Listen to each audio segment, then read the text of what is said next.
સ્વાધ્યાયનો ત્રીજો દાખલો દર્શાવો કે ગુણોત્તર ae² ના છેદમાં g me એટલે કે માસ ઓફ ઇલેક્ટ્રોન અને માસ ઓફ પ્રોટોન એ પરિમાણ રહિત છે અને આ ગુણોત્તરનું મૂલ્ય શોધો. ચાલો આ દાખલો છે એકદમ ઈઝી છે, આપણે એને સોલ્વ કરીએ.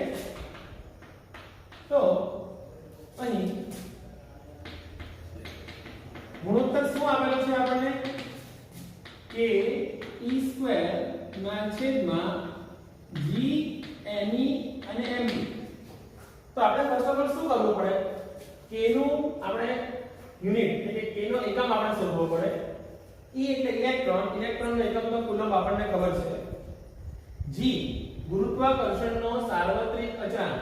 એનું પણ મૂલ્ય આપણે શોધવું પડે. માસ ઓફ ઇલેક્ટ્રોન એટલે કે ઇલેક્ટ્રોનનું દળ અને પ્રોટોનનું દળ, આ બધું આપણે શોધીને પછી અહીં અંદર આપણે મૂકીએ. એના કરતા એક બીજી મેથડ આપણે જોઈએ તો k e² અને g me અને mb છે. આપણે શું કરીએ તો આ સમીકરણમાં ઉપર અને નીચે એટલે કે અંશ અને છેદમાં r² વડે ગુણીએ અને r² વડે ભાગી દઈએ. તો શું થશે, જો તમને ખ્યાલ હોય તો k e² ના છેદમાં r², તમને જો ખ્યાલ હોય તો k q1 q2 ના છેદમાં r² એટલે આપણને ખબર છે આ કુલમ્બનું બળ છે Fe. q1 ની જગ્યા પર આપણે e લખીએ અને આ q2 ની જગ્યા પર પણ આપણે e લખીએ તો k e ના છેદમાં r² k e² ના છેદમાં r² એટલે આ આપણું શું બની ગયું, કુલમ્બનું બળ. અને આ આપણને ખબર છે 11મા ધોરણનું ગુરુત્વાકર્ષણ બળ છે g me mp ના છેદમાં r². એટલે ઉપર પણ શું છે,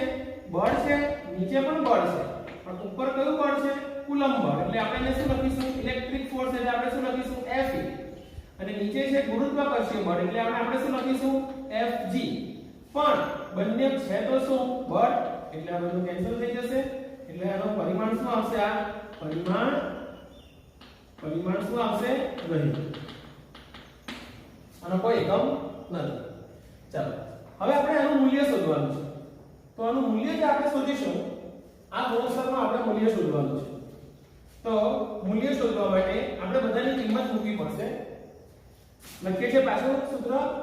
કે e² ના છેદમાં g me અને mb. ચાલો k ની કિંમત આપણને ખબર છે 9 × 10⁹. ઇલેક્ટ્રોન અને પ્રોટોન નો ચાર્જ સરખો હોય 1.6 × 10⁻⁻19 હોલ સ્ક્વેર આખાના છેદમાં g 6.67 × 10⁻11. g નો એકમ છે 6.67 g નું મૂલ્ય છે 6.67 × 10⁻11. me ઇલેક્ટ્રોનનું દળ છે 9.1 × 10⁻31 અને પ્રોટોનનું દળ છે 1.67 × 10⁻27. આ બધાની આપણે કિંમત મૂકી છે. આનું સાદુરૂપ તમારે આપવાનું અને જે જવાબ આવશે એ તમારે અહીં નોંધી દેવાનું, જે આ ગુણોત્તરનું મૂલ્ય છે. બરાબર, આ તમારે નોટમાં આને ઉતારી દેવાનું, થોડી સી અને સરસ લાગવું છે.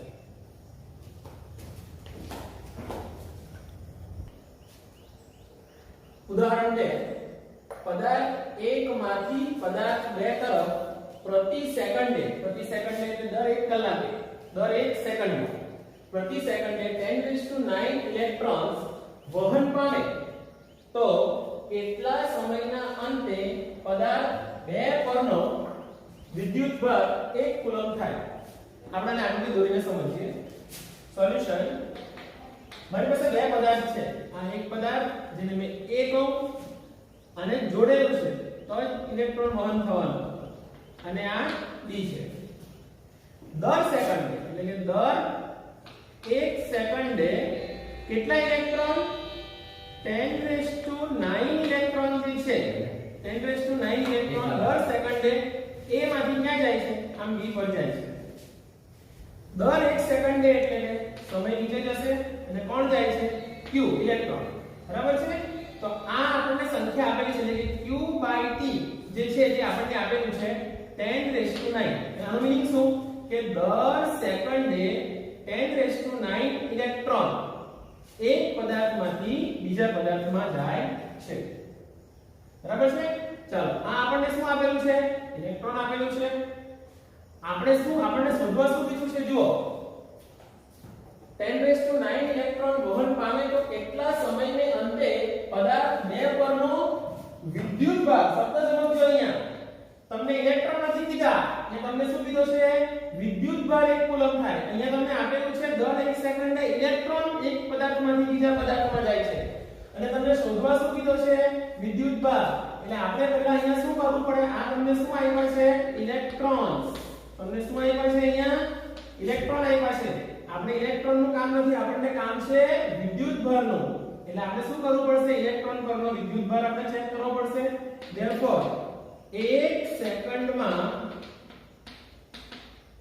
પદાર્થ 1 પરથી 2 પર જતો કુલ વિદ્યુતભાર બરાબર 10⁹ અને ઇલેક્ટ્રોન પરનો વિદ્યુતભાર આપણને ખબર છે 1.6 × 10⁻⁻19 એટલે શું થશે કુલ વિદ્યુતભાર બરાબર 1.6 × 10⁻⁻10 હવે અહીંયા મારાથી લખાય કુલમ એટલે ઇલેક્ટ્રોન્સ લખેલા હતા હવે શું લખાય કુલમ હવે આટલા કુલમ જે વિદ્યુતભાર છે તે કેટલા સેકન્ડમાં એક પદાર્થમાંથી બીજા પદાર્થમાં જાય છે પર સેકન્ડ એટલે અહીંયામાંથી શું લખાય કુલમ પર સેકન્ડ એ રીતે અહીંયા ઇલેક્ટ્રોન્સ પર સેકન્ડ હવે આપણે પદ માંડીને જોશું છે આપણે પદ શું માંડીશું કે 1 સેકન્ડમાં સમજો 1 સેકન્ડમાં કેટલા ઇલેક્ટ્રોન્સ એટલે કેટલા વિદ્યુતભાર 1.6 × 10⁻⁻10 વિદ્યુતભાર 1 સેકન્ડમાં 1.6 × 10⁻⁻10 વિદ્યુતભાર A માંથી B પર જાય છે હવે આપણે આનું જરાક ઊંધું પદ માંડીએ જોજો કે 1.6 × 10⁻⁻10 કુલમ વિદ્યુતભાર ને એક પદાર્થમાંથી બીજા પદાર્થમાં જતા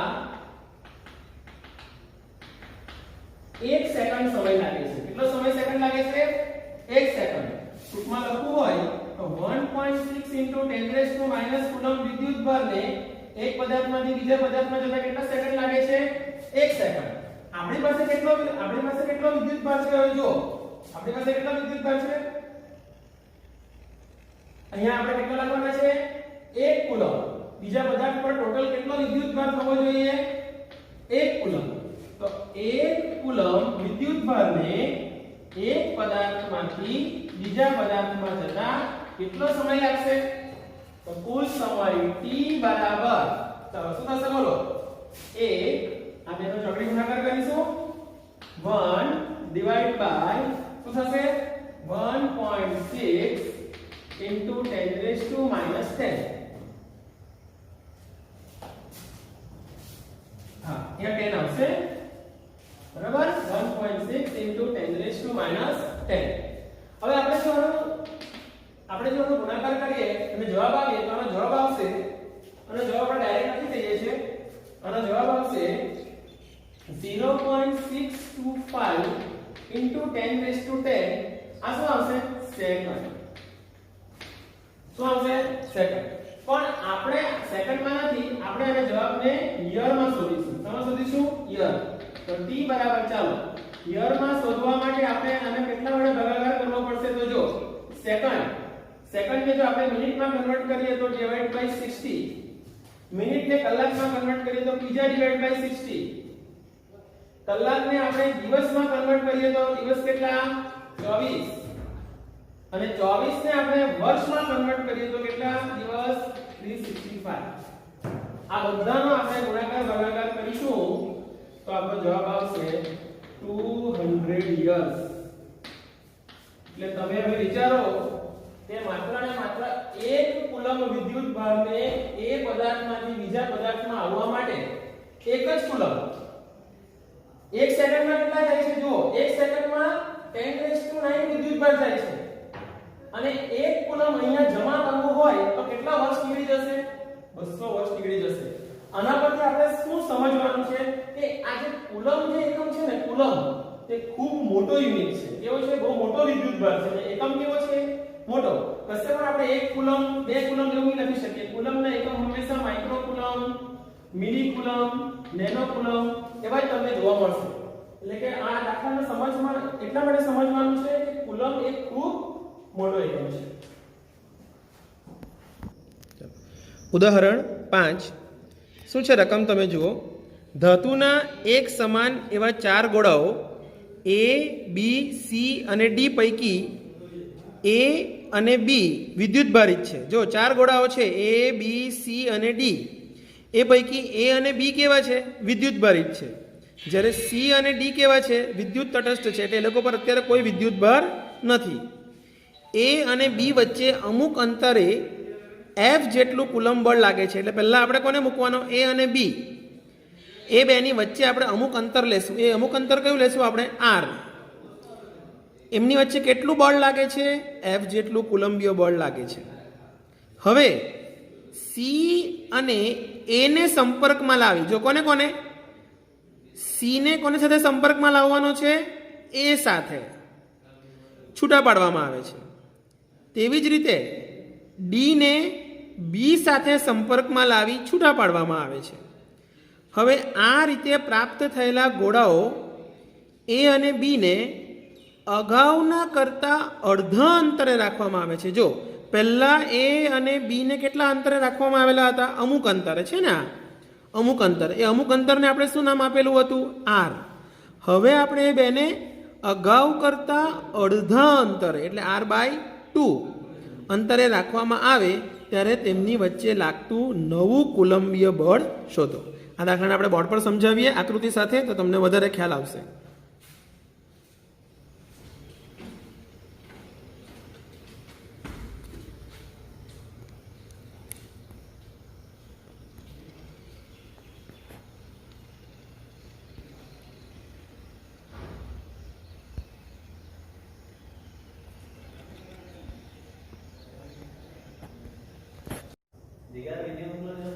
ચાલો ઉદાહરણ 5 આપણે જે પ્રમાણે રકમ વાંચી એ પ્રમાણે શું હતું આપણી પાસે 4 ગોળાઓ છે ગોળો A ગોળો B C અને આ D આ 4 ગોળાઓ છે અત્યારે એનું હમણાં કઈ કામ નથી ચાલો મને શું કીધું છે ગોળો A અને ગોળો B એ વિદ્યુત ભારિત કરેલા છે શું કરેલા છે વિદ્યુત ભાર એટલે ધારો કે મેં એવું ધારું કે ગોળા A પર કેટલો વિદ્યુત ભાર છે QA અને ગોળા B પર કેટલો વિદ્યુત ભાર છે QB એમને આ ગોળો A અને B ને અમુક અંતરે રાખવામાં આવે છે ધારો કે અંતરને મેં શું નામ આપી દઉં સ્મોલ r આ બે વચ્ચે લાગતું બળ જે છે તેને આપણે શું નામ આપીએ F therefore તો સૂત્ર F બરાબર K QA QB ના છેદમાં R² સમીકરણ નંબર 1 હવે શું કીધું છે રકમમાં કે ગોળો C અને ગોળો D એ વિદ્યુત ભારની દ્રષ્ટિએ કેવા છે તટસ્થ એટલે આ બંને પર કોઈ પણ વિદ્યુત ભાર નથી એટલે અત્યારે મેં આમ લખી શકું તો QC બરાબર 0 અને QD બરાબર પણ 0 હવે શું કીધું છે કે C ને આપણે A સાથે સંપર્કમાં લાવીએ ગોળા C ને કોને સંપર્કમાં લાવવાનું છે A સાથે એટલે જોજો આ ગોળો છે A એના પાસે કેટલો વિદ્યુત ભાર છે Q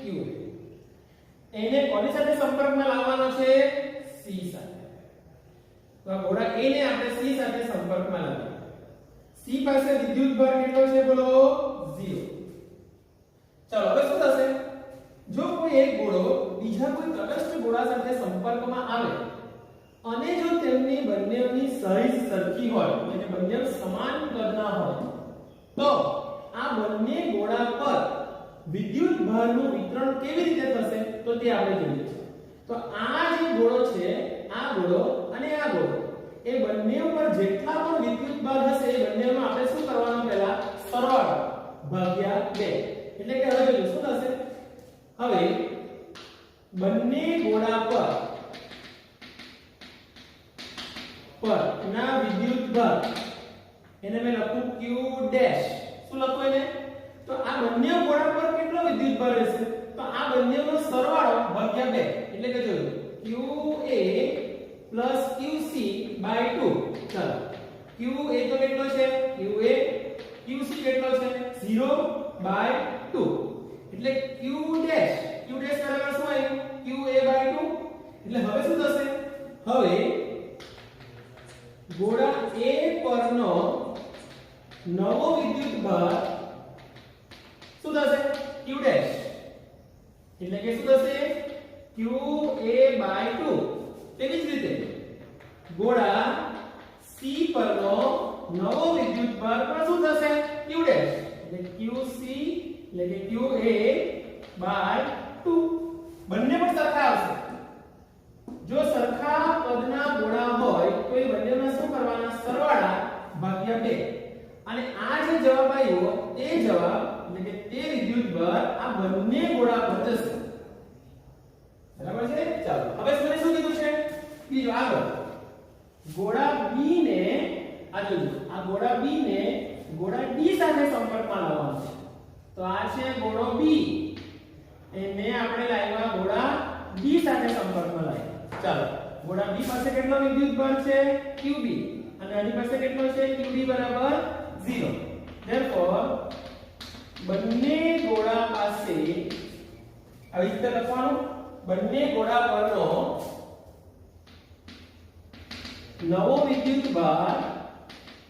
એને આપણે કહીએ Q ડબલ ડેશ શું થશે બોલો પાછો બંનેનો સરવાળો QB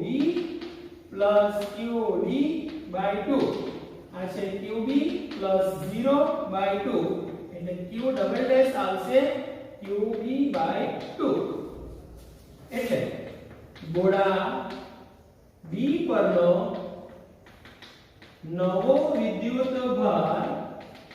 Q ડબલ ડેશ બરાબર QB/2 અને ગોળા D પરનો નવો વિદ્યુત ભાર પણ Q ડબલ ડેશ QB/2 જ થશે એટલે હવે મને વસ્તુ કહેવા ધ્યાન આપો હવે ચાલો ગોળો A જે છે આ ગોળો A એના પર નવો વિદ્યુત ભાર કેટલો છે હવે જે ગોળો A છે તેના પર નવો વિદ્યુત ભાર કેટલો છે QA/2 છે અને ગોળા B પરનો નવો વિદ્યુત ભાર કેટલો છે જુઓ Q ડબલ ડેશ આ ગોળા B પરનો નવો વિદ્યુત ભાર છે શું છે બોલો QB/2 છે ચાલો રકમમાં હવે શું કીધું છે કે હા હવે આ બંને ગોળાને જે પ્રથમ અંતર મૂક્યા હતા પહેલા કયા અંતર મૂક્યા હતા આપણે આ અંતર હવે એના કરતા અંતર કેવું કરવાનું છે અડધું એટલે હવે આ બે ગોળા વચ્ચેનું અંતર શું થશે r/2 તો અહીંયા એવું છે કે તેમની વચ્ચે લાગતું નવું બળ શોધો નવું બળ ચાલો બળનું તો આપણી પાસે એક જ સૂત્ર છે F ડેશ બરાબર QA/2 QB/2 છેદમાં r/2 whole square therefore F dash is equal to જોજો કે QA QB/4 આખાના છેદમાં